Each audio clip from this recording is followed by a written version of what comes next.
I had a man's gun wrist bent back over a fistful of orange coals, the little iron stove hissing at the heat of his own knuckles. When he finally let the fuel can drop into the snow between us, it hit the carriage floor with a heavy, sloshing thud. Coal oil, the last of it. The only warmth standing between 6 children and a cold that was already turning their lips the color of bruised plums. His name was Renner, and a breath earlier he'd been dragging himself toward the buried door with that can under one arm and a hunting revolver in his free hand, ready to climb out into the dark and leave the little ones behind to freeze. He was bigger than me. He was younger than me. He had 2 good arms, which is more than I could say for myself just then. None of that mattered. The mountains teach you that being large is not the same as being strong, and I had learned that lesson in a harder school than he ever would. I twisted. He folded. The revolver went one way, the man went down on the tilted floor, and for a long moment, the only sound in that broken little train carriage was his ragged breathing, and behind it, far off, beyond the wall of snow that had swallowed us whole, the long, low howl of something that had caught the blood scent on the snow. Let me tell you where we were. A roadless pass, high in the back country, the kind of place the old shepherds say the snow owns and only lends to the living. 30 below. An avalanche had come down off the ridge an hour before and buried the narrow-gauge line, crushed the engine, and killed the man driving it. We were sealed in a stranded carriage, like a coin in a fist. No track ahead, no track behind. No road for 30 miles in any direction a sane man would walk.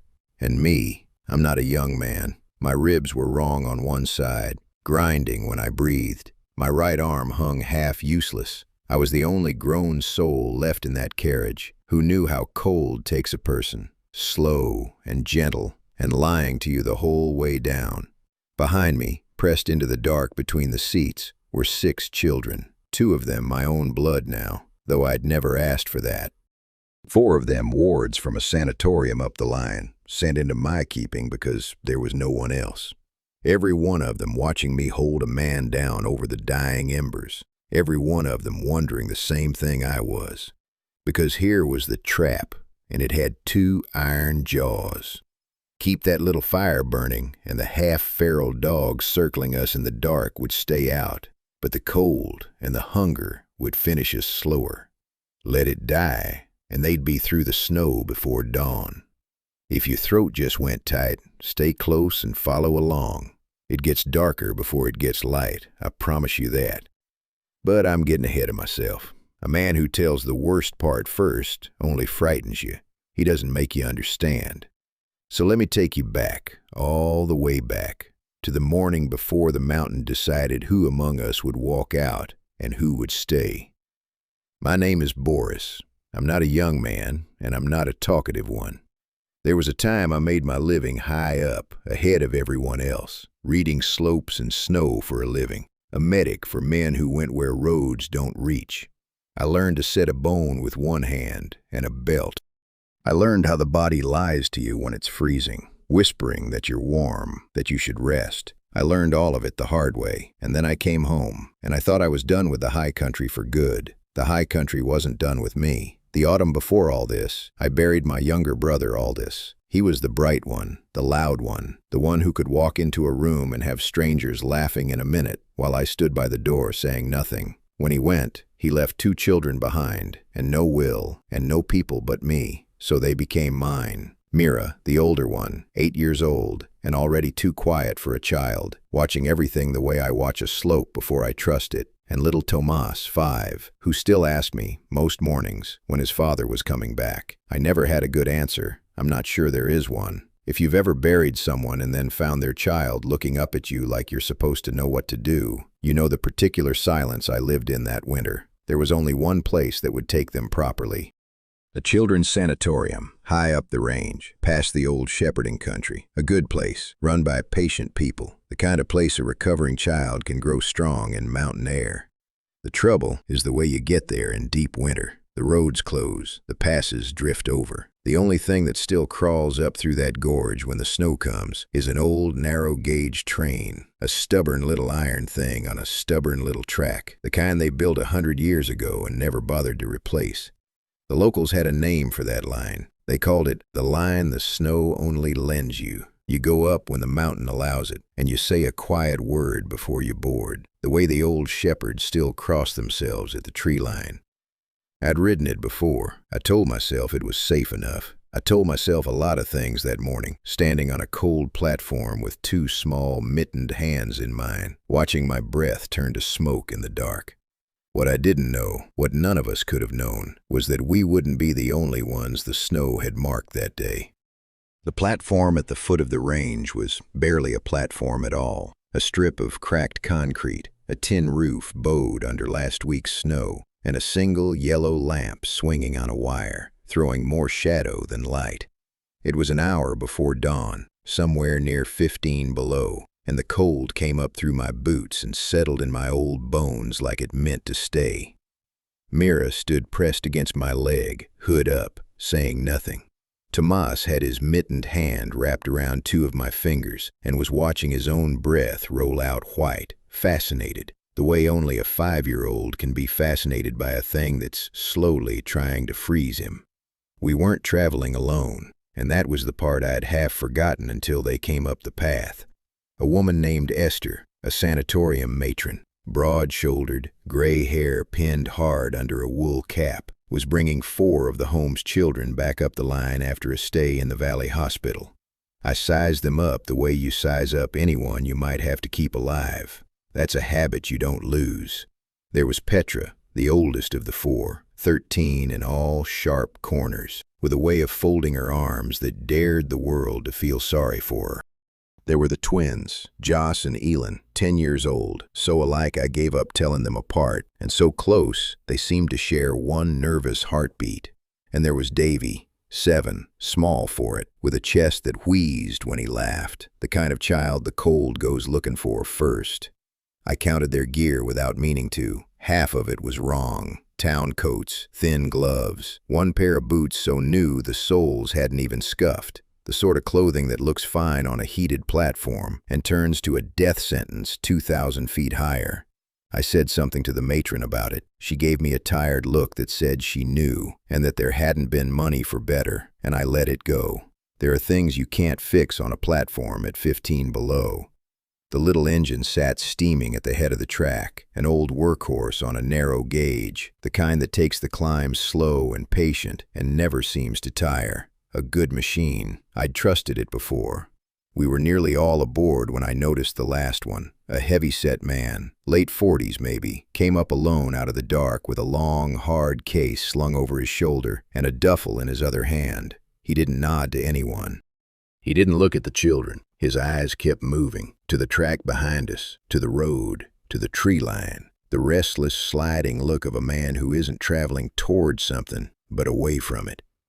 I've spent my life reading what's coming down a mountain before it arrives, and watching that stranger climb aboard with us into that warm little carriage, I felt the same quiet wrongness I feel when the snow up high goes too silent.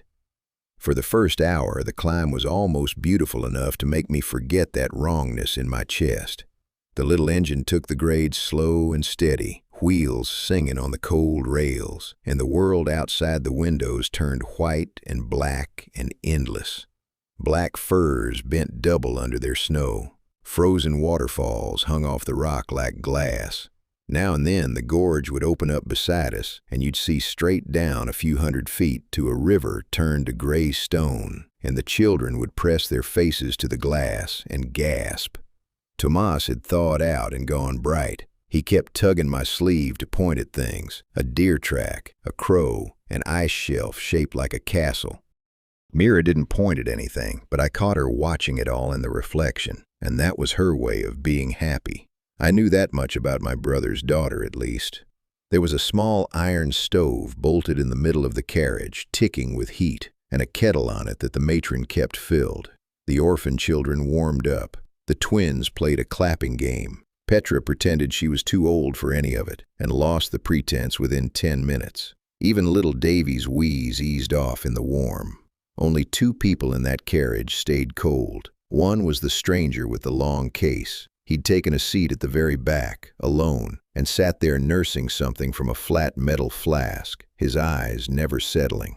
When Tomas laughed too loud, the man's head snapped around with a look that made my brother's son go quiet and small. I marked it. I marked the man. A frightened animal in a corner is one thing. A frightened animal in a corner with a hard case the size of a long gun is another. The other cold one was the man driving us. He was old, older than me, gray stubble, a face like cracked leather, and somewhere on that climb I worked my way up to the front and stood near him, the way one mountain man finds another. Craig, his name was. He didn't waste words either, which I respected. But after a while, he tipped his chin up toward the high, white shoulder of the range we were crawling beneath, and he said something low, almost to himself. The snow this winter had come too fast and laid too deep. Wrong, he called it. The kind of load that doesn't settle, just waits. And the weathermen down in the valley, he said, had missed a front. There was weather coming over the top that nobody had been told about. Then he looked at me, and at the warm carriage full of children behind us, and he said the one thing a man who's lived his life on these slopes never, ever wants to hear spoken out loud. The ridge above the next gorge, the long, narrow one the old folk called the Needle's Eye, was loaded to breaking, and it was listening. Craig pushed the throttle harder after that. I understood why. When a man tells you the ridge is loaded and listening, the only thing left to do is get out from under it as fast as iron and steam will carry you. I went back down the carriage and started doing small, quiet things. I didn't want to frighten the children, so I made it look like nothing. I tightened Tomas's hood. I had Mira sit low between the seats and showed her how to cover her head with her arms, told her it was a game about turtles. I caught Petra's eye because she was old enough to read a face, and I told her plainly to hold on to the twins. She didn't argue. Sharp as she was, she'd felt the change in the engine too. You learn, up high, that the mountain doesn't give you hours. Sometimes it gives you seconds. We came into the throat of that long, narrow gorge, the Needle's Eye, with the high, white shoulder hanging right over us, and I heard it before I felt it. A sound out of the earth itself, a deep, splitting crack, like the spine of the world breaking in half, rolling down the rock walls. Then the daylight went out. It was as if a great, pale hand had closed over the windows. The whole slope above us had let go, and a wall of snow came down into the gorge with a roar that I felt in my teeth, in my chest, in the soles of my feet. The little engine never had a chance to outrun it. The blow took us sideways. The carriage lifted, slammed, screamed on its rails, and rolled half over. The world turned into flying bodies and shattering glass, and the iron stove tearing loose. I had Tomas under one arm and Mira's collar in my other fist, and I held them against me with everything I had while we were thrown like dice in a cup. Esther, the matron, was flung across the aisle. I saw her head strike the steel frame, hard. A child was shrieking. Maybe all of them were. I couldn't tell. The roar swallowed everything. And then, stillness. Heavy, smothered, terrible stillness. The roaring stopped, and there was only the tick of cooling metal and the small whimpering of frightened children in the dark, and a cold that came pouring in through every broken seam. We were buried. I knew it the way you know a thing in your gut before your mind says it. Snow packed against the windows, gray-blue light barely leaking through. The carriage lay tilted, half on its side, deep under the slide. I clawed my way forward over the wreckage, one arm wrong and grinding, calling out names, counting heads as I went. Then I reached the front, where the cab folded into our carriage. And there was old Craig, still at his controls, exactly where a captain stays. He was gone. The mountain had taken the man who knew it best. And when I turned back to find the only other grown soul who could help me hold these children together, I saw that Esther wasn't moving either. I crawled back to the matron through the dark and the broken seats, and I made myself do the thing I'd done 100 times in another life. I checked her. Steady, calm. Hands first, then breath, then the slow, careful press along the skull. She was alive, but there was a deep wound above her ear and the kind of soft give beneath it that I knew too well. She was breathing, but she'd gone somewhere far down inside herself, and I could not call her back.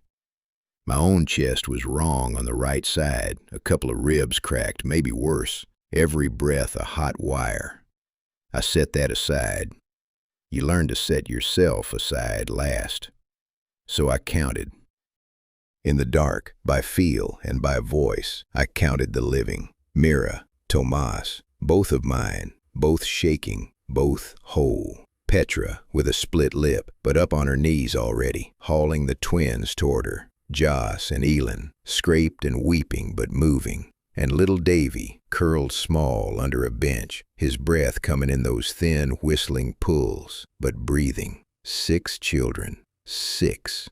And the stranger, he came up out of the wreckage at the back of the carriage, big shoulders heaving, eyes wild and white in the gloom. The first words out of him were not, "Are the children all right?" The first words out of him were that he was getting out, that he'd climb up through the snow and walk for help, alone, right now. Already he was clawing at the buried door. I'd seen that look before, on grown men in bad places. It's not cruelty, it's an animal in a man's coat, and it will trample a child to reach open air. I told him to sit down, just that. He looked at me, at the gray old fellow with one arm bound to his side, and for the moment he sat. Now, let me tell you the first thing that keeps you alive when the snow takes you, because most people get it exactly backwards.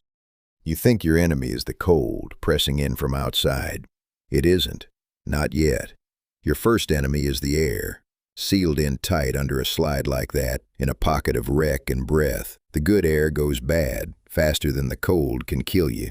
So before warmth, before food, before anything, you make a way for the mountain to breathe back at you. I found a torn loose seat panel, a flat sheet of steel with a ragged edge, and I started digging upward through the packed snow at the high corner of the carriage, where the tilt put us nearest the surface.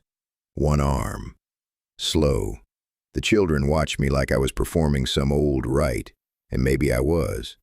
When the panel finally punched through to the open air, a thin blade of gray daylight and a breath of clean, knife-cold wind came pouring down into us. Somewhere above, the temperature was already falling toward 30 below in a roadless pass, and I could smell it, that scoured mineral smell of deep cold. And then, riding down that same little shaft of air I'd just opened, came another sound. Far off, carried along the gorge, long and rising, and answered by a second voice, and a third. Out there in the white, something had heard us dig our way back to the world. I didn't tell the children what that far-off sound was. Not yet. Fear is a fuel like any other, and you don't burn it all in the first hour. Instead, I gave them work. That's the second thing the high country teaches you. A frightened mind left to sit will eat itself, but a frightened body with a task to do will keep its owner breathing. So I set them moving. Rub your hands, like this. Stamp your feet. Don't lie down. Don't close your eyes. Whoever closes their eyes gets a poke from me. Petra, you keep the twins busy. Mira, count for your brother, out loud, all the way to 100, then start again. Then I got that little iron stove righted and bolted back into something steady. It had torn loose in the slide, but it hadn't broken, and that stove was about to become the most important thing in our small, buried world. Listen, because this matters. Out there, somewhere above us, the air had fallen toward 30 below in a roadless pass. Down here it was warmer, but only by the grace of all that snow sealing us in like a cellar. And cold doesn't kill you the way you imagine. It starts at the fingers and the toes, where the blood gives up the edges to save the middle. Then it creeps inward, and the cruelest part is the lie at the end. A warm, drowsy, peaceful sleep that feels like mercy and is actually the door closing. I'd watched strong men walk straight through that door, smiling. I would let no child of mine do the same. So I lit the stove. There was coal oil for it, fuel in flat tin cans, meant to keep this carriage warm on its slow winter climbs. I got a flame going, low and blue, then yellow, and a thread of real warmth uncurled into that broken space. Tomas crept toward it like a moth. The twins stopped shaking quite so hard. For the first time since the mountain came down, I saw something other than terror on those small faces. I saw hope, thin as the flame, but there. I marked it in my head the way I mark everything. Call this the first night. However long we'd be down here, the counting started now. Then I did the arithmetic no one wanted me to do. I went through the storage box by the stove and I found the fuel. 2 cans. 2 cans of the last stove's coal oil and nothing more. I weighed them in my good hand, one and then the other, doing the cold sum. How many hours of low flame against how many hours of dark and dropping cold, against 6 children and an injured woman and a sky that wanted us dead. And when I looked up from those 2 cans, the stranger was watching them too. He sat hunched at the edge of the firelight, big hands open on his knees, his eyes fixed on that little stove and the 2 tins beside it, the way a drowning man fixes on a floating plank. He had done the same arithmetic I had. I could see it land behind his eyes. He knew exactly what those 2 cans were worth. And he had already begun to wonder why 6 small strangers should get to burn what might keep 1 grown man alive. Morning of the second day came as a change in the light, nothing more. The blade of gray that fell down my little air shaft went from black to dishwater pale. And that was the only way I knew the sun had bothered to rise on us at all.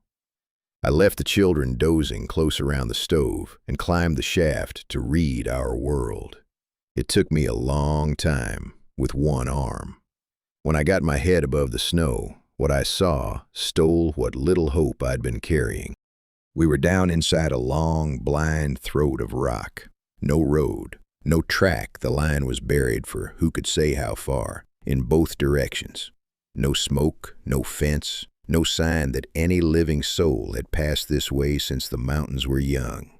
Just white and black furs and the great spilled tongue of the slide that had swallowed us. Wherever the trains were meant to run, we were nowhere near it now. We had been thrown clean off the map. I went back down to do the worst job of all. I checked the matron again. She'd slipped deeper in the night, her breathing slow and far away, and there was nothing in that wreck I could do for the hurt inside her skull. I tucked the warmest coat I could find around her and turned to the thing the children could see. Food. I gathered every scrap of it into one place by the stove. It did not take long. A few packets of biscuits the orphan children had brought, a heel of dark bread, a little twist of dried fruit, a bar of chocolate, half gone already. The matron's thermos, still a third full of tea gone lukewarm. That was all of it. That was everything for 8 bodies against a cold I could not measure and a rescue I could not promise. So I told them how it would be. Plain, the way you tell hard things to people who deserve the truth. From now on, all the food was mine to hold. Small portions parceled out, morning and night, no more, no matter how the belly screamed. Because a body in this cold burns through its own warmth like dry grass, and the moment we ate it all was the moment the clock truly started running out. Most of them just stared at the little pile, too frightened to argue. Tomas asked in a small voice if that was all, and I had to say yes and watch his face fall. But the stranger rose up off his bench. He was bigger than any of us, and his fear had hardened overnight into something uglier. A grown man, he said, walking out of here for help, needed his strength. A grown man needed more than some child who was only going to sit and wait anyway. And he took a step toward the little hoard of food by the stove, and he put out his hand to take it. The children went silent. 6 pairs of eyes swung from that outstretched hand to me and back again, asking the only question that mattered down in that frozen dark. Who, exactly, was in charge here? I didn't shout. Shouting spends strength you can't spare, and besides, a man who shouts has already lost the room. I just set myself between the big man and that little pile of food, and I spoke low. His name, I'd learned by then, was Renner, so I used it. "Renner," I said, "out here the sums are simple, and you won't like them, but they don't change for anyone. A grown body holds its heat longer than a small one. A child the size of Davy burns out in half the time, which means the little ones eat first, not because it's kind, because it's how the most of us walk out of this gorge alive, and that includes you." He stood over me, breathing hard, fists half closed. For a long moment I honestly didn't know which way it would go. I had one good arm and a chest that screamed when I drew breath, and he had 100 angry pounds on me. If he'd come, he'd have come hard. But there's a thing fear doesn't account for. A man who's terrified is loud and large, and a man who's certain is quiet and small, and in close quarters the quiet one usually wins, because he isn't wasting anything. Renner looked into my face and found nothing there to push against. After a moment he stepped back, muttering, and dropped onto his bench. I won that round. I knew it for exactly what it was worth, which was not much. Because here's what I understood, watching him sit there gnawing on his own dread. Renner wasn't a cruel man. I've known cruel men, and they're a different animal. He was a frightened one. And a frightened man isn't dangerous the way a wicked one is. He's worse, because he'll do a wicked thing and weep while he does it, and tell himself the whole time that he had no choice. Put a weapon in those shaking hands, and you have the most dangerous creature on any mountain. I'd seen that long case he carried. I hadn't forgotten what was likely in it. So I gave the children their portions, a few squares of biscuit each, a swallow of the lukewarm tea, that was all. And I made them eat slowly, and I melted snow over the stove for water, because you never, ever eat the snow itself. It costs your body more heat to thaw it than the water is worth, and it pulls your core temperature down toward that fatal sleep. I made each of them sip the warm, gray water instead, even Davy, especially Davy. And then night came down on the second day, and with it, they came back. I was sitting by the air shaft, feeding twigs of broken seat wood into the stove, when I caught the first crunch of snow up above. Slow, heavy, circling. I went still and looked up the shaft into the dark. 2 points of light hung there in the blackness above the slide, low to the ground and faintly green, catching the last glow of our fire. Then they blinked and slid sideways, and a second pair opened beside them. The half-feral mountain dogs had found our buried carriage, and they had started, very patiently, to work out a way in. I kept the fire fed and the shaft small, so those green lights up in the dark stayed lights and nothing more. By the gray of the third morning, they'd melted back into the trees, and I told myself we'd bought another day. But the cold had been busy in the night, and the cold is patient in ways the animals are not. I went down the row of children and checked every one of them, foot by foot, hand by hand. That's the work that matters most, and nobody thanks you for it. The twins were chilled, but sound. Petra had circulation in everything, sharp girl. She'd kept herself moving the way I'd told her. Mira's fingers were cold, but pink. Then I peeled the socks off little Davy, and my stomach dropped. His toes had gone the color of wax. White, hard, no feeling in them when I pressed. The first reach of frostbite. And a chest like his, that whistled in warm air, had no business at all out here where the world had fallen toward 30 below. I didn't let my face change. You never let your face change in front of the hurt one. I rubbed warmth back into those small feet with my own hands, slow and steady, until a little color crept back and Davy yelped at the sting of it. And a child crying out at the pain of thawing is a good sound, the best sound, because it means the nerves are still alive. Then I bound his feet loose and warm, and I told them all, again, the rule they would come to hate me for. You move, you wiggle the toes, you flex the fingers, you do it even when it hurts, you do it even when you'd rather sleep. Blood that keeps moving keeps you. Blood that goes still takes you with it. And that was when I noticed Tomas. My brother's son had been shivering since the slide, the way we all had, that hard, rattling shake that's the body fighting to make its own heat. But sometime in the last hour, he had gone quiet, curled against Mira, eyes half-lidded, calm, and he had stopped shaking. I had him up off the bench before I'd finished thinking it. A child who stops shivering in this cold isn't getting better. He's losing the fight so deep his body has given up the struggle. I held him against my chest, rubbed his back hard, made Mira talk to him, made him answer, kept his small face turned up toward the stove's glow, and slowly, the shaking came back into him, and I have never in my life been so glad to feel a little body tremble. Across the wreck, the matron stirred. It was the first she'd moved in a day. Her eyes opened, found mine, swam into something almost clear. Her hand came up and closed weakly around my wrist, and her lips moved. "The children first," she breathed. "All of them, before me. You promised me that." I gave her my word. I would have given her anything in that moment. Her grip eased. Her gaze drifted past my shoulder to some far-off place I couldn't see, and the sound of her breathing began, very gently, to change. Esther didn't make it through the night. She went the gentle way, the way the cold sends people who are already hurt. No struggle, no last word, just that slow change in the breathing until there wasn't any. I sat with her a while in the dark, her hand still loose in mine, and I kept the promise running in my head like a rope I was holding on to. The children first, all of them, before me.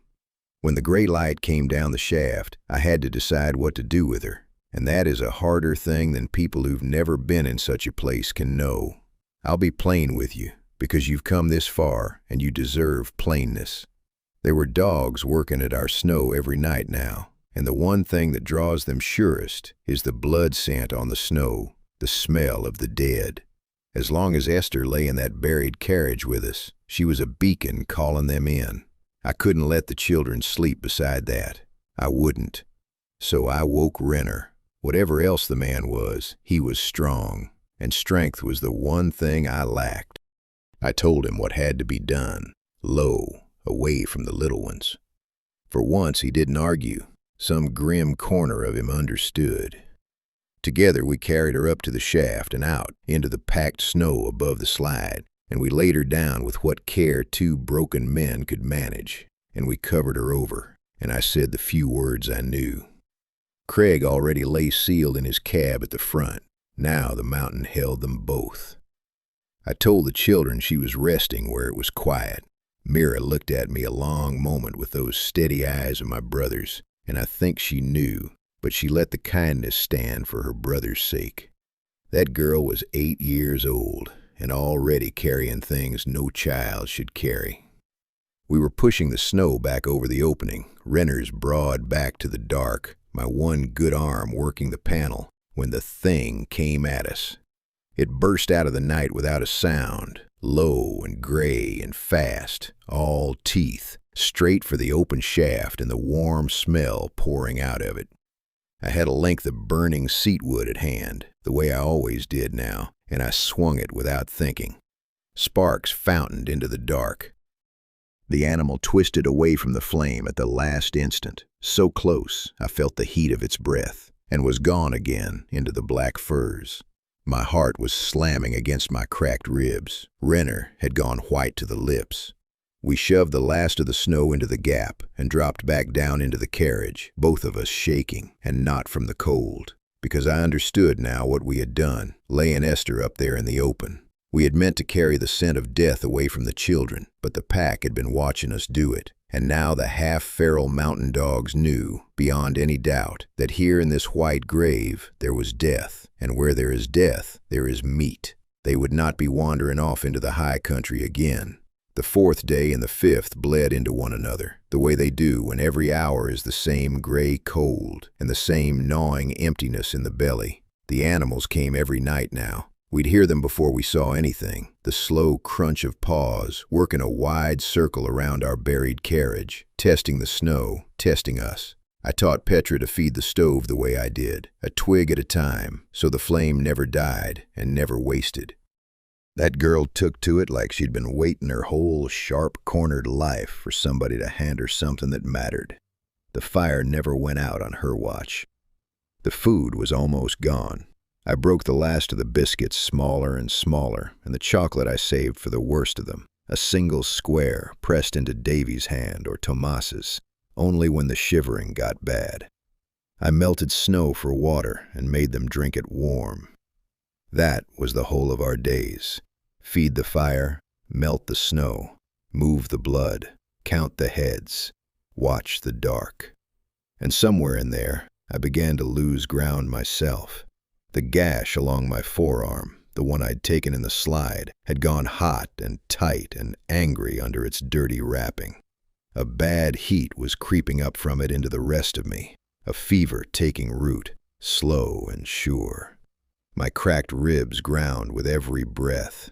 I was the strong one here, the one who knew the rules, and I could feel the strength leaking out of me a little more with every cold hour. I said nothing. A leader who admits he's failing has already handed the group to its fear, but Renner had noticed, and Renner had started to talk. I'd catch the low murmur of it from the back of the carriage, him leaning in close to the older children, to Petra, to the twins, his voice soft and reasonable and poisonous. The old man's keeping the best food for the little ones. The old man can't even use his right arm. We're going to die down here waiting, because he won't let us try anything. Look at him. He's burning up with fever. He can't lead a child to the door, never mind out of these mountains. Fear wants a face to blame. The cold has no face. The hunger has no face. But a stubborn old guide who rations your food and bosses you out into the snow, there's a face you can hate, and hating something is so much easier than being afraid of everything. I felt the room beginning to tilt, the way the twins watched me now, with a flicker of doubt, the way Petra hesitated when I gave an order, and then Petra, the toughest of them, the one I'd trusted with the fire, looked up at me across the embers on the fifth evening, and she said the thing Renner had planted, but in her own frightened voice. Why are we just waiting to die down here? Why won't you let any of us at least try?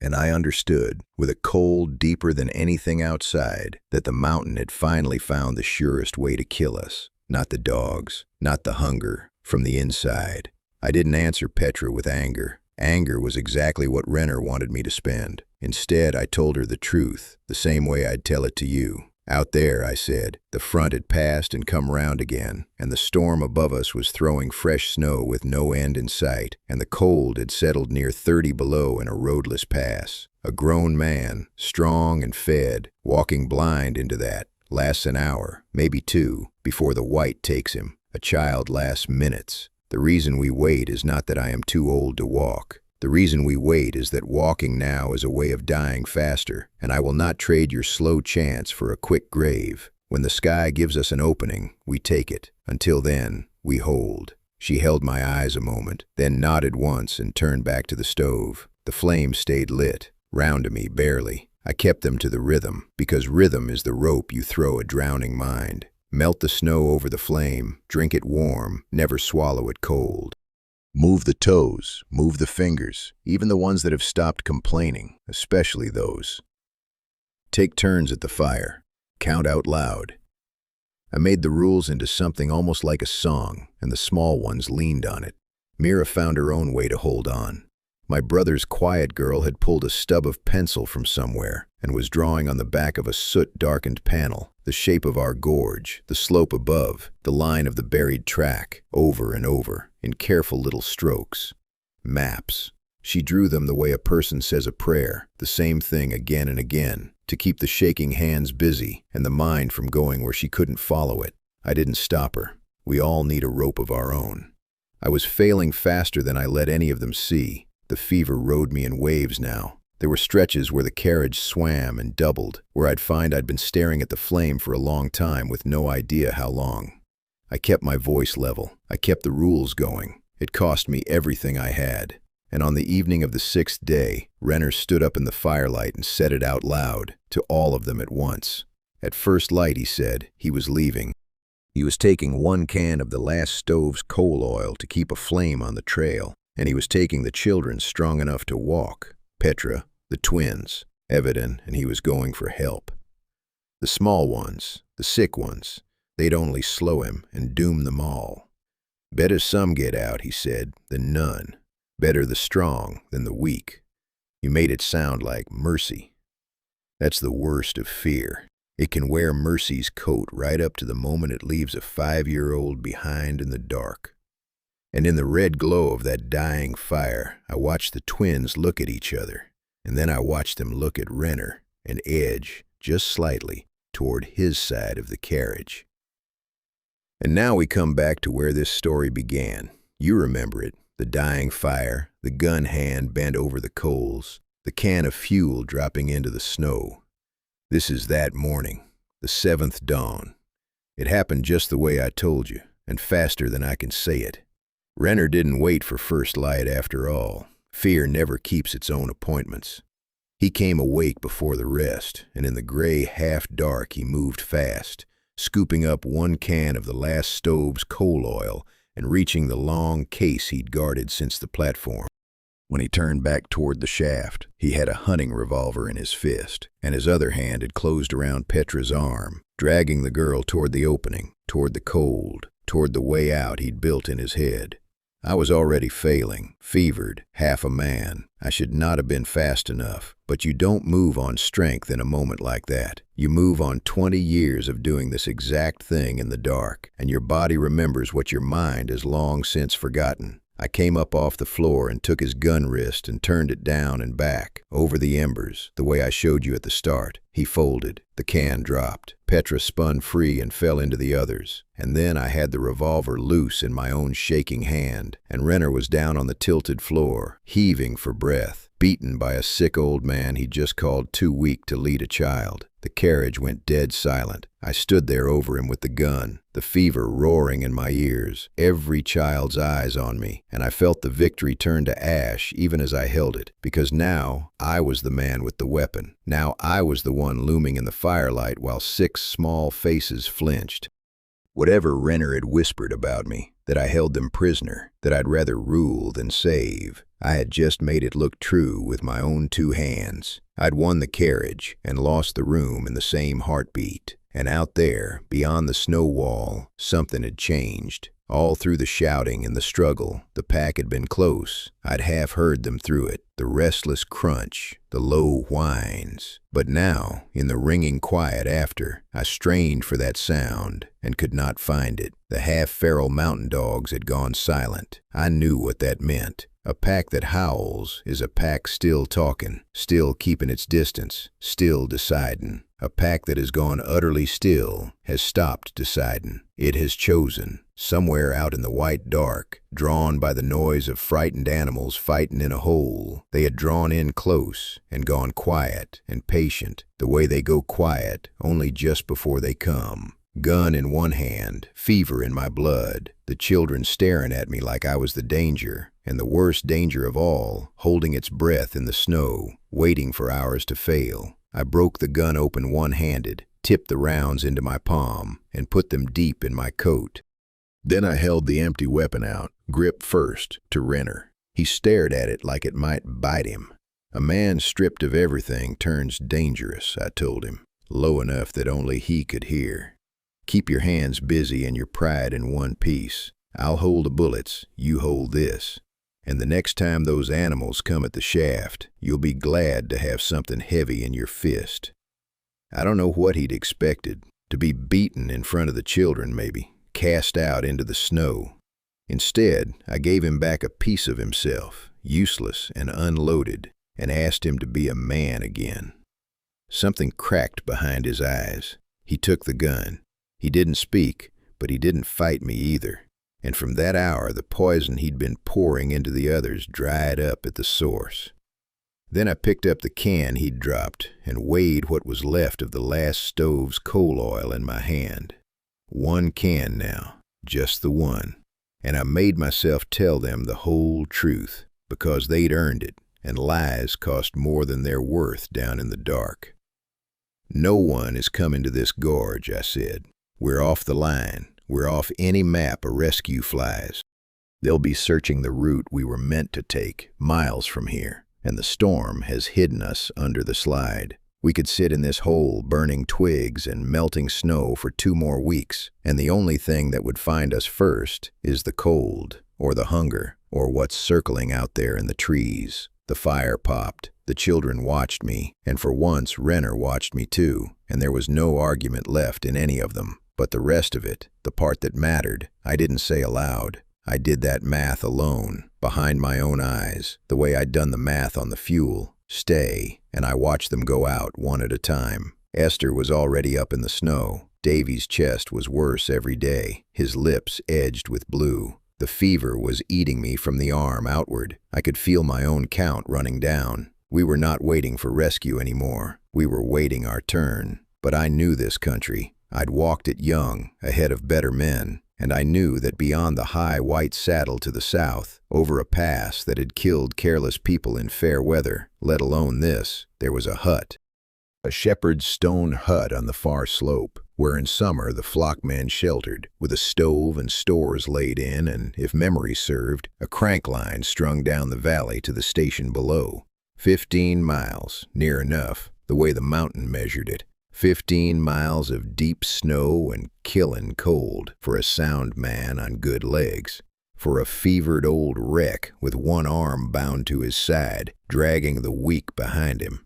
It was very close to throwing my life away. And as I stood there, turning that mad arithmetic over and over, the snow outside began, at last, to slacken. By the 8th morning, the sky over the gorge had broken open in places, pale blue showing through the gray like cracks in old ice. The wind had eased. The snow that had buried us for a week finally lay still. It was the chance I'd been waiting on, and it was the only chance we'd get. So I gathered them around the stove, and I told them what we were going to do, and I made it sound like a plan a person could believe in, because belief is its own kind of warmth. We cannot stay, I said, so we go over the top, south, to the high saddle, and down the far slope to a shepherd's hut I know. There's a stove there, and food laid in, and a line strung down to the valley. The strong carry the weak. The ones who can walk, walk. And the smallest, I'll carry on my own back. I set Renner and Petra to the work that might save us. From the seat frames and the loose wire in the wreck, I bent crude snowshoes, flat ovals lashed with strips of plandeck and torn coat lining, ugly things, but they'd hold a small body up on the powder where a boot would punch straight through to the hip. I splinted Davy's feet again, padded them thick. I layered every child in 2 and 3 of the woolen things from the orphan home's recovered packs. Renner came to me while I worked. He didn't look me in the eye. He asked, rough and quiet, if he could come along and be of use. There it was, the man who'd reached for the gun, asking now to be a man who carried children through the snow. I told him yes. I needed his back, and more than that, I think he needed the asking. I climbed the shaft one last time to read the route, and what I saw nearly stopped my heart with hope. The clean air, the slackened storm, a faint thinning of cloud over the southern saddle. It could be done. It would cost everything I had left, but it could be done. And then, down in the carriage behind me, Davy began to drown on dry land. I heard it before I reached him, that thin, whistling chest of his pulled tight as a wire, then tighter, then a sound like a small kettle screaming far away.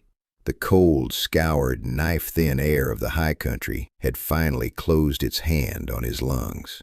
He clawed at his throat. His eyes went huge and white. His lips, already blue at the edges, were turning a deeper, worse color.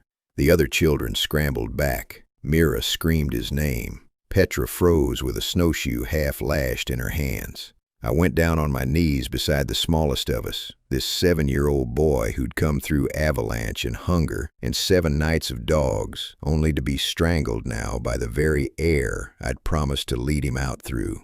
I held his small, heaving body up against the warm side of the stove and tried to find some breath in him to coax along. And I understood, in that frozen second, that the crossing I'd staked all our lives on might already have taken its first child before a single one of us had stepped out into the snow.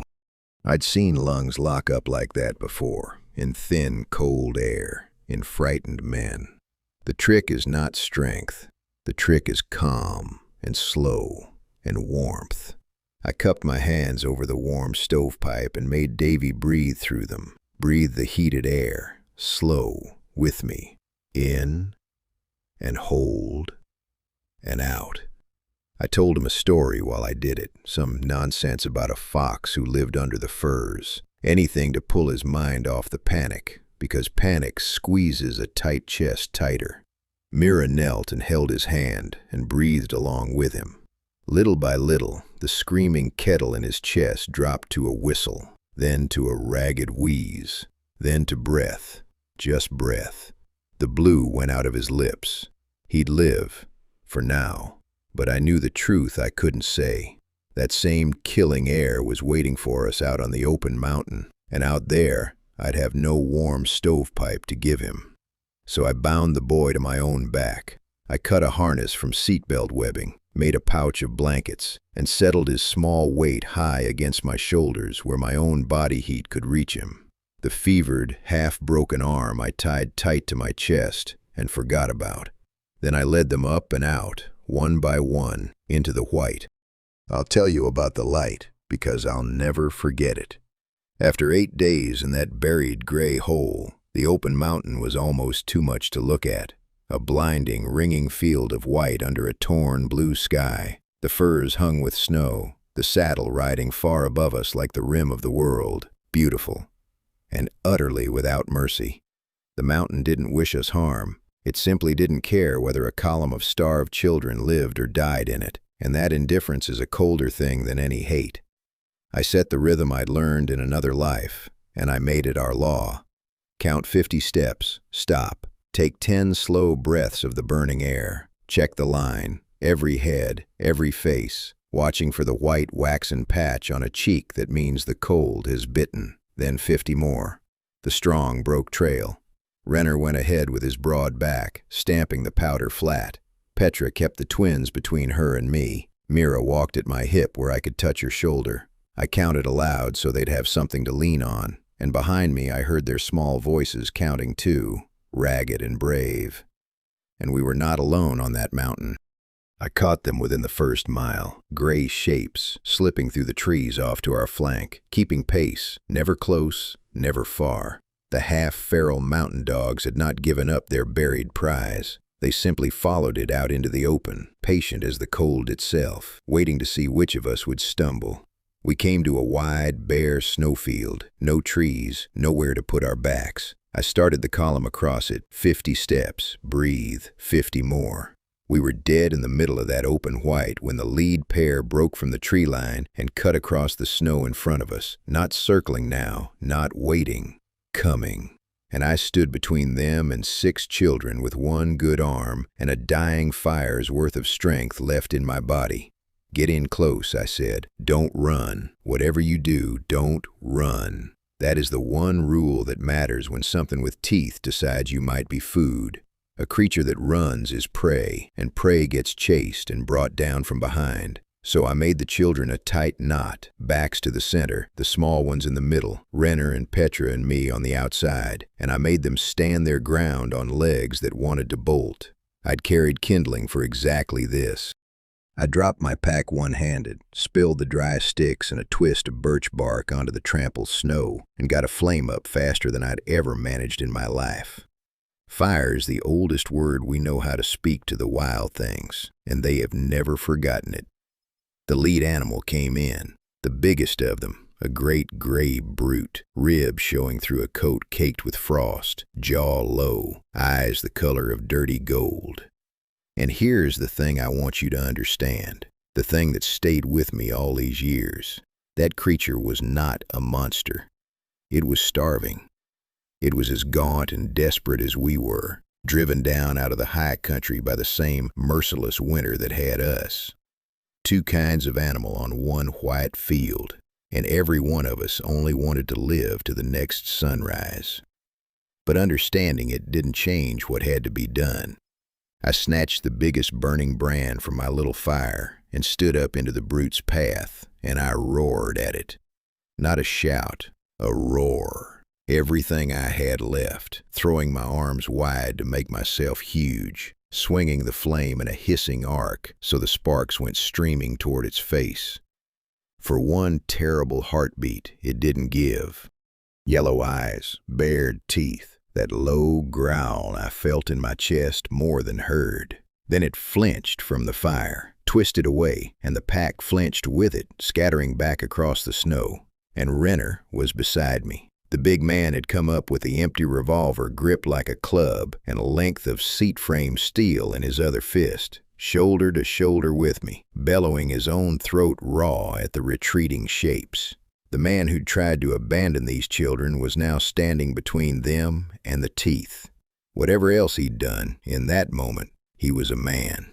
The animals broke off. They melted back toward the trees 100 yards off and stopped there, watching. Because a starving pack doesn't truly leave. It only waits for a better moment. I turned to gather the children, my heart slamming, the brand still smoking in my fist, and I saw the knot had come apart. In the chaos, in the swinging fire and the roaring, one small figure had panicked and bolted after all. Joss, one of the twins, was already 50 yards out across the open snowfield, running, just a stumbling speck against all that white, running in exactly the wrong direction. And her sister Elin was screaming her name into the wind, lunging to go after her, and I had one arm and a boy strapped to my back, and a pack in the trees that had just been handed precisely the thing it had been waiting for. 2 choices, and no time to weigh them. Hold the freezing, fraying group together, or go after the one child running alone toward the trees and the teeth. It wasn't really a choice. It only looked like one. I caught Elin by the arm before she could bolt after her sister and bring the pack down on us both. Then I turned to Renner. "Take them," I said, pressing the smoking brand into his hands. "Get the children to that band of rock, there, where the cliff overhangs. Backs to the stone, fire in front, and you do not let it go out. Whatever you hear, I'm bringing Joss back."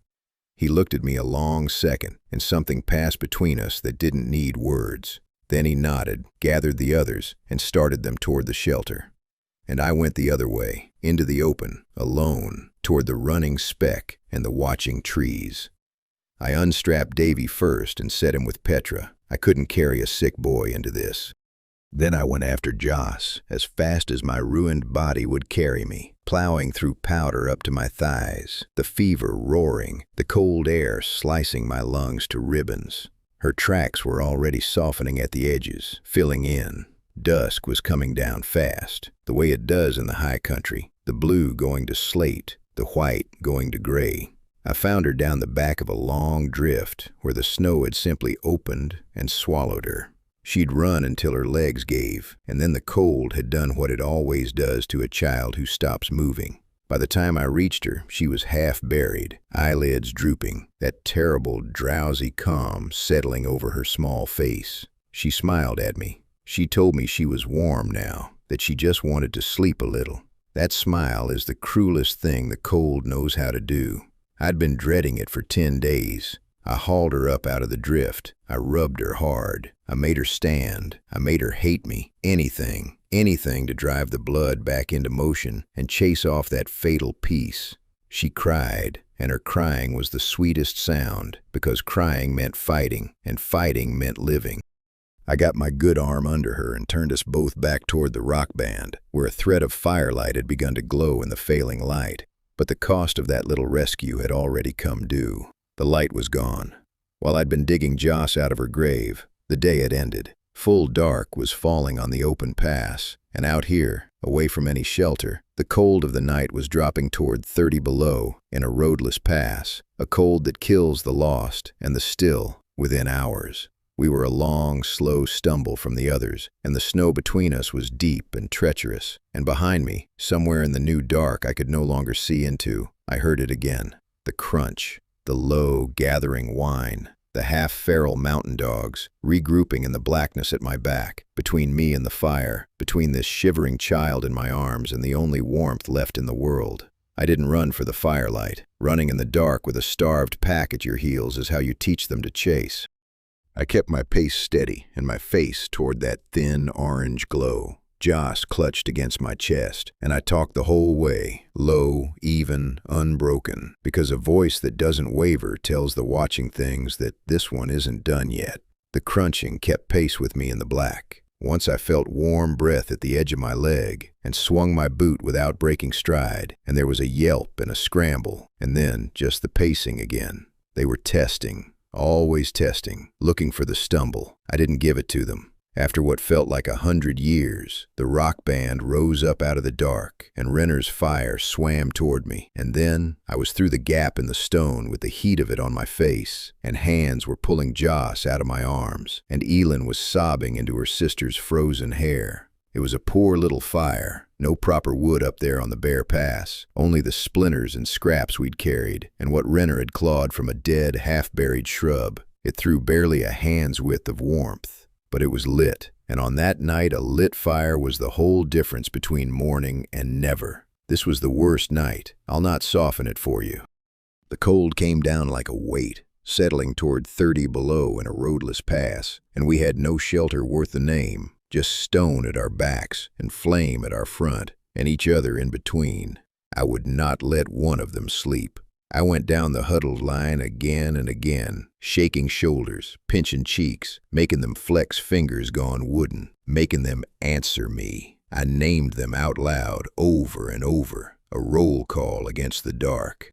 Mira, Tomas, Petra, Joss, Elin, Davy, Renner. Here, here, here. And somewhere in the deep middle of that night, my own fever finally slipped its leash. The fire grew faces. I saw my brother Aldous standing just past the edge of the light, in his good coat, the way he'd looked the last time he laughed at me, beckoning, easy, telling me to come on, to rest. The snow wasn't so cold once you stopped fighting it. I nearly went to him. I caught myself with one foot already lifted, swaying toward the dark, and I bit down on the inside of my cheek until I tasted blood, and the warm copper of it dragged me back. The dead don't beckon. Only the cold does, wearing their faces. I knew that. I'd taught it to others.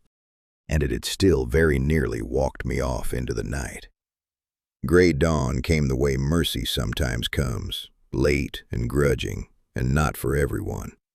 I went down the line counting, and they answered, one by one, here, here, here, until I reached Davy, and the boy would not fully wake. His breath was there, shallow and slow, but his eyes only fluttered and rolled and closed again, far down in that place the cold pulls you.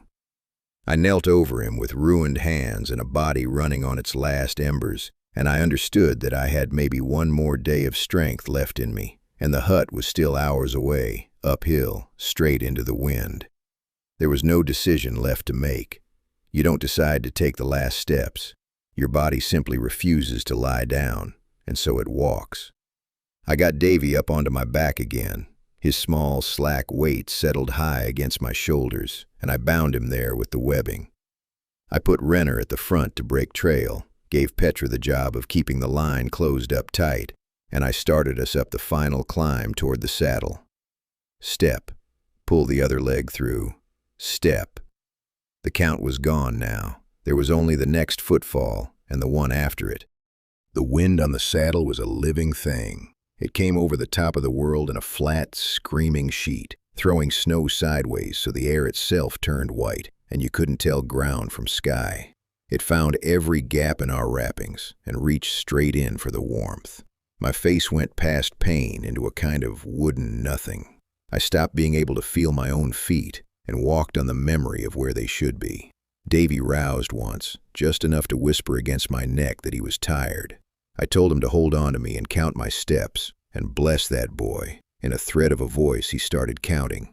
1, 2. He'd lose it, drift, then pick it up again. 3. Each small number was a heartbeat telling me he was still in there, still with me. I climbed on that counting like a man climbs a rope. Halfway up the saddle, my legs went out from under me. I dropped to my knees in the snow with the boy on my back, and for a moment, I could not rise. Everything I had was spent. The fever, the broken bone, 11 days of hunger, 2 nights in the open. It all came due in that one moment, and the snow felt soft, and the wind almost sounded like a voice telling me it was all right to stop. Then a hand closed on my collar. Renner.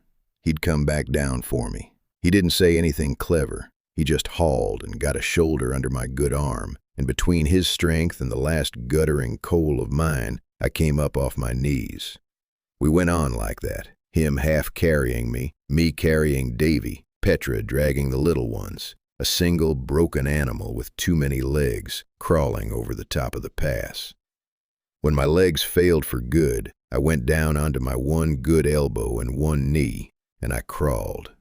With a 7-year-old strapped to my back in a 30 below wind, I crawled the last stretch of that saddle, an inch at a time, the snow tearing the skin off my hand. And then the wind tore open for half a breath, and through the white, I saw it. Down the far slope, maybe a quarter-mile below us, squatting low against the mountain, a dark little shape of stone with a snow-caked roof and one shuttered window, and a chimney standing black against the snow. The shepherd's hut. Real. There. But between us and that door lay one last open slope, steep and exposed, and rising behind us, up out of the gorge we'd climbed from, came the pack, no longer pacing, no longer testing. The half-feral mountain dogs had committed, streaming up onto the saddle in full, closing the distance fast. "Down," I rasped. "Down the slope, all of you. Go, go, don't stop, don't look back." There was no holding the line now. The slope to the hut was steep enough that the children half ran, half fell down it through the powder. Renner ahead, breaking the fall line. Petra dragging the twins. Mira clutching Tomas's hand. All of them tumbling toward that dark stone shape and its one shuttered window. I came last, on whatever my legs would still give, Davy on my back, and behind me I could hear the soft, fast rush of paws closing the gap. Renner reached the door first and threw his shoulder into it. It was barred against winter, swollen in its frame, and for one sickening heartbeat it didn't move. Then it gave, all at once, and he was shoving children through the gap into the dark beyond. 1, 2, 3, counting them in with his big hands. I turned at the threshold. I had nothing left but the last burning brand from our little fire, carried that whole climb in my coat, and I planted my feet in the doorway and swung it at the gray shapes pouring down the slope. The lead brute came in low and fast, that great starved animal with the dirty gold eyes, and I drove the flame straight at its face. It hit the doorframe beside me and fell back snarling, snow and sparks flying.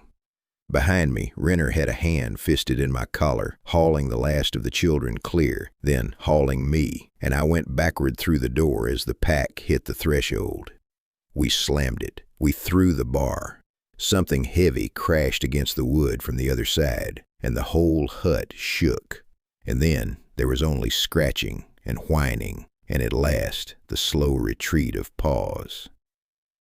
Inside it was black and bitter cold, and it smelled of old wool and wood smoke long gone out, and it was the most beautiful place I have ever stood in my life. A stove, iron and squat, in the corner. A stack of split dry wood against the wall, blessed dry wood, a winter's worth. Shelves with tins and a sack of meal and horrid biscuit laid in by the flock men against just such a season. The children were already crumpling to the floor, weeping, laughing beyond words. I got down on my knees at that stove and built a fire with hands I could no longer feel, and when it caught, and the first real heat in 12 days rolled out into that little stone room, Petra actually sobbed out loud. And then I saw it, on the far wall beside the door, a wooden box with a crank handle, a field telephone, a line strung out the eaves and down the mountain to the valley station below. Just as memory had promised, not a trick of luck dropped from the sky, a working line, put there years ago by practical men for exactly this. I crawled to it. I took the crank in my ruined fingers, and I turned it and pressed the cold receiver to my ear.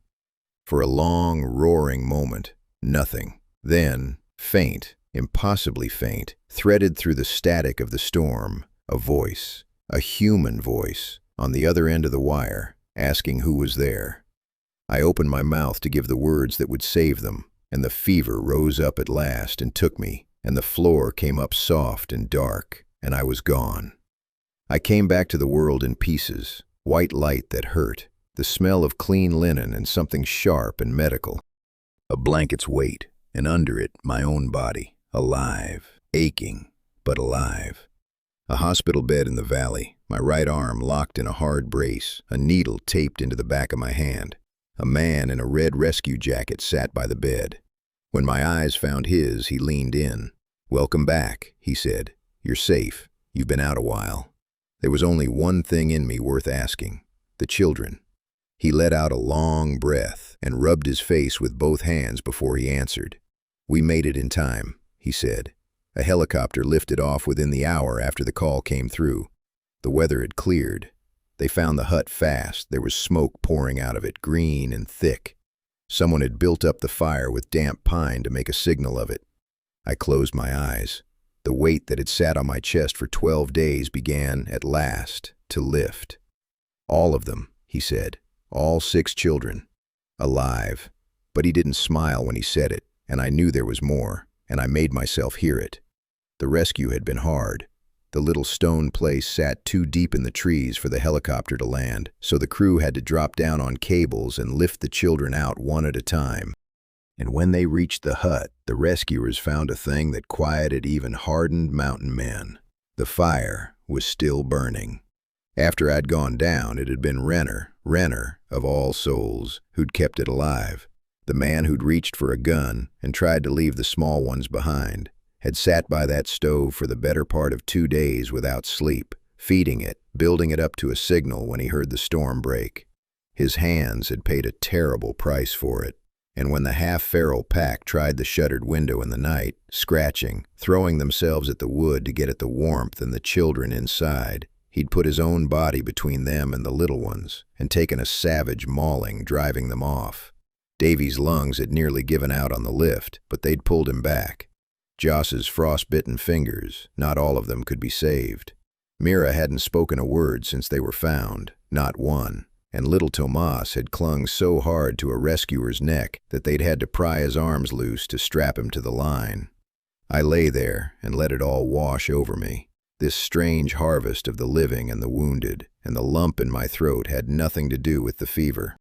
Then the rescue man went quiet for a moment. He looked down at his hands, and then back at me, and there was something careful in his face now. "There's something you ought to know," he said slowly, "about the little ones who were yours, your brother's children, and about something all 6 of them did, together, while you were lying there on that floor not breathing." He paused, choosing his words. "The children made a promise, and I think you'll want to hear what it was.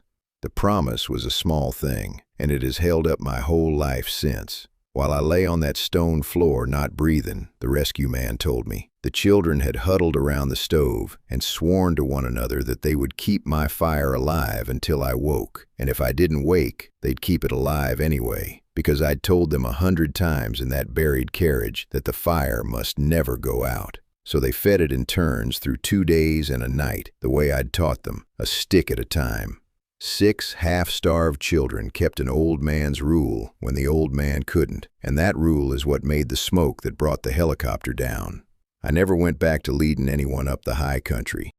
My hands ache before every storm now, and the cold scars on my face frighten the very people I'd be guiding. So I keep the records at the park office instead. Old maps, the winter movements of the wild things. A quiet life. The neighbors think me a closed-up old man, and they aren't wrong. But I'll tell you where they all landed, because that's the only part that matters. Petra trains with the mountain rescue now, and every hard winter she goes back up after people who thought the snow would lend itself to them. Davy breathes easy at sea level and laughs without a whistle in his chest. The twins are still inseparable. Joss does everything she ever did, just with fewer fingers and twice the stubbornness. Renner, the man who reached for the gun and then gave his own skin to the pack at that window, comes to my door on Sundays, and we never once speak of the revolver, and I count him a friend. And Mira and Tomas, my brothers too, they grew up under my roof. The boy learned to walk a mountain at my side. The girl found her voice again, slow, one winter at a time. They don't call me uncle anymore. They settled on another word for what I am to them, and I'll keep that one for myself. People love to imagine that a frozen mountain brings out the best in a person, the courage, the nobility, the grand sacrifice. The truth is colder. Up there, hunger and the dark peel a man right down to the animal underneath and show you exactly what you are when nothing is left to lose. The only thing that ever turns the animal back into a person is choosing to carry someone weaker than yourself while you can still take one more step. These days, when the wind starts to wail and the glass goes white, I put a kettle on and sit by the stove. In the next room, I can hear two grown voices and the soft knock of fresh wood going onto the coals, because they still tend the fire, the two of them, without anyone asking. It never quite goes out. If this one kept you holding your breath out there in the dark with us, stay close. There are more of these, pulled from real winters and real edges, and I'd be glad to tell you the next one when the wind comes round again.